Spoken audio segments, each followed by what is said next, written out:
আমরা বাংলাদেশের সীমা ছাড়িয়ে বের হতেছি। আমরা বাংলাদেশেরও সারা, আমরা বিশ্বেরও সারা। যারা প্রতিযোগিতায় অংশগ্রহণ করেছে তাদেরকে আমরা অভিনন্দন জানাই। এটাও মস্ত বড় জিনিস। আমরা প্রতিযোগিতায় অংশগ্রহণ করেছি, 2 স্তর পার হয়েছি, 3 স্তর পার হয়েছি, আর উপরে উঠতে পারিনি, বা প্রথম স্তরে আমি হারিয়ে গেছি। তারা কিন্তু প্রতিযোগিতায় অংশগ্রহণ করেছে। যারা এই পর্যন্ত বিভিন্ন স্তরে এসে পরবর্তী স্তরে আসতে পারেনি, তাদের জন্য আমরা অভিনন্দন জানাচ্ছি। তাদের জন্য একটা হাত তালি, কারণ তারা এবার হয়তো পারে নাই, কিন্তু তাদের মনে একটা ক্ষোভ এসছে, এই সামান্যর জন্য আমি কেন পারলাম না, ও কেন পারল। এটাই মানুষকে পরিবর্তন করে। এই যে মনের ভিতরে একটা ক্ষোভ আসলো যে আমি তার চাইতে কম নাকি, আমি তো এটা তো চাইতে ভালো, ওটা তো চাইতে ভালো, এইখানে আমি পেছনে পড়লাম কেন। এই যে প্রেরণা আসে, এই প্রেরণাটা সৃষ্টি করা, এটাও প্রতিযোগিতার একটা বড় অংশ। যে এবার যারা এসছে, পুরস্কার পেয়েছে, পরবর্তীতে নতুন নতুন মুখ দেখা যাবে। এই কারণে যারা প্রতিযোগিতা অংশগ্রহণই করেনি, শুধু তাকিয়ে তাকিয়ে দেখেছে আর খুব ক্ষুব্ধ হয়েছে যে আমি কেন গেলাম না, আমার কেন সুযোগ দিল না। সামনে দেখি আমার এই ডিঙ্গে একে উপরে ওঠে, নিজে নিজে সে চ্যালেঞ্জ গ্রহণ করছে। কাজে এটাই হলো এই প্রতিযোগিতার মূল মর্ম কথা, যে আত্ম আবিষ্কার করা, নিজেকে আবিষ্কার করা। এর মাধ্যমে আমরা শিশুদের আবিষ্কার করার সুযোগ দিচ্ছি। তা না হলে সে যেমনি আছে এমনি থেকে যেত।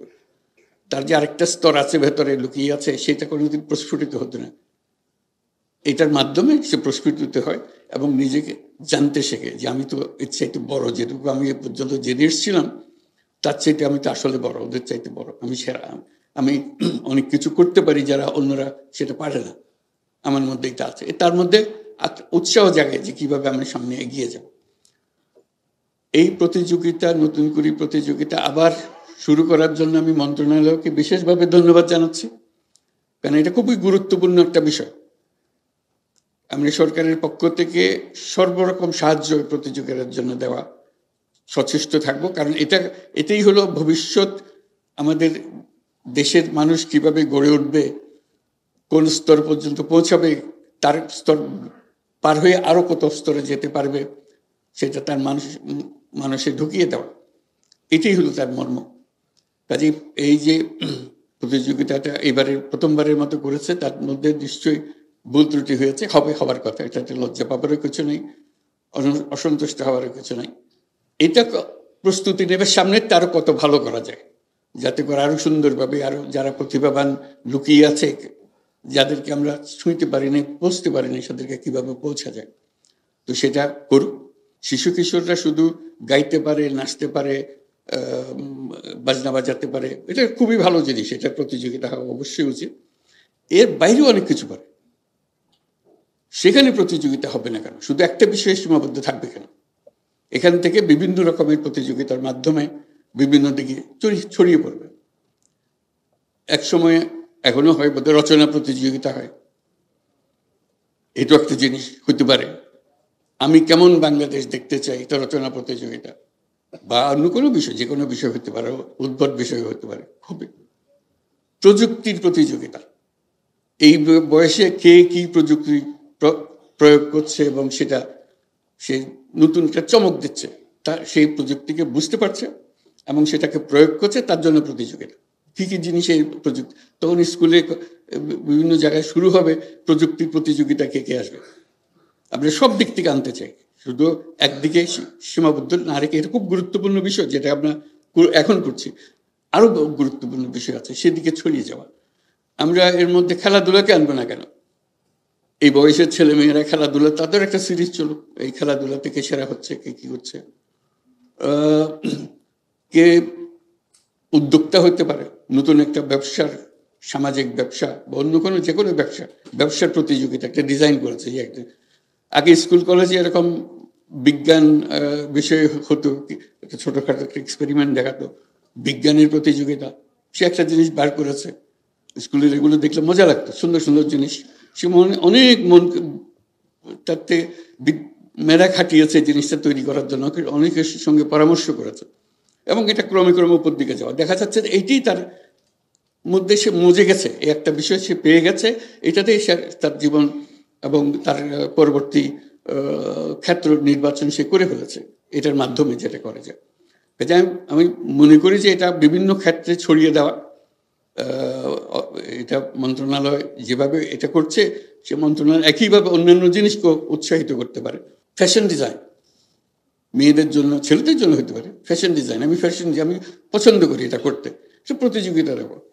খাবার তৈরি প্রতিযোগিতা হোক, ছেলেরা হোক মেয়েরা হোক, যে যেভাবে করতে পারে। বহু রকমের বিষয় আছে, এরাও এনজয় করবে। যে আমি ভালো গায়ক না হতে পারি, কিন্তু আমি ভালো বিজ্ঞানী তো হতে পারি, আমি ভালো ব্যবসায়ী তো হতে পারি।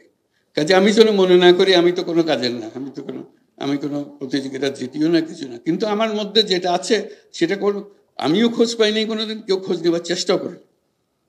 আমরা সেই খোঁজ পাওয়ার চেষ্টাটা করে, তো আমাদের কাজ হলো যে সামনে নিয়ে আসা। মা বাবা, স্কুলের শিক্ষক, প্রতিবেশী সবাই মিলে কে কিসে আছে, আচ্ছা তুমি এটা তো করো না, এবার ওইটাতে দেবো আমরা, দেখি তুমি এটা পারো কিনা।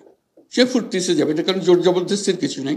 আনন্দের মধ্যে নিজেকে আবিষ্কার করা, নিজের মেধাকে নিজের চোখের সামনে নিয়ে আসা। কাজে আশা করি এগুলো বিভিন্নভাবে আমরা রচনা করতে পারবো।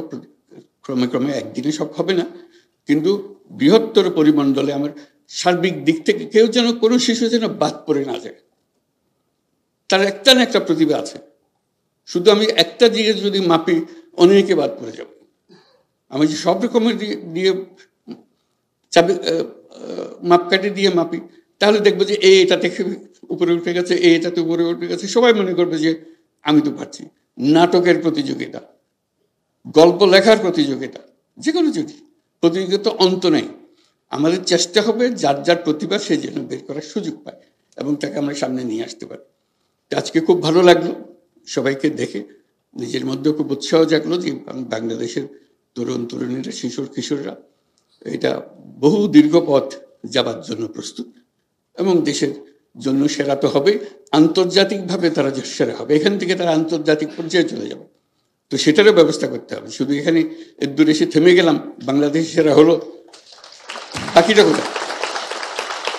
আমরা বাংলাদেশের সীমা ছাড়িয়ে বের হতে চাই। আমরা বাংলাদেশেরও সেরা, আমরা বিশ্বেরও সেরা। কাজে বিশ্বের সেরা মাপও আমাদেরকে নিয়ে আসতে হবে, সেটার জন্য আমরা করতে পারি। তো সবাইকে আবার অভিনন্দন, যারা এটা আয়োজন করেছে, যারা এটা অংশগ্রহণ করেছে, যারা জিতেছে, যারা এবার জেতে নাই সামনের বার অবশ্যই জিতবে বলে মন এখন থেকে ঠিক করে ফেলেছে, তাদের অভিভাবকদের, তাদের মা বাপদের, শিক্ষক শিক্ষিকাদের, তাদের সবাইকে অভিনন্দন জানাচ্ছি।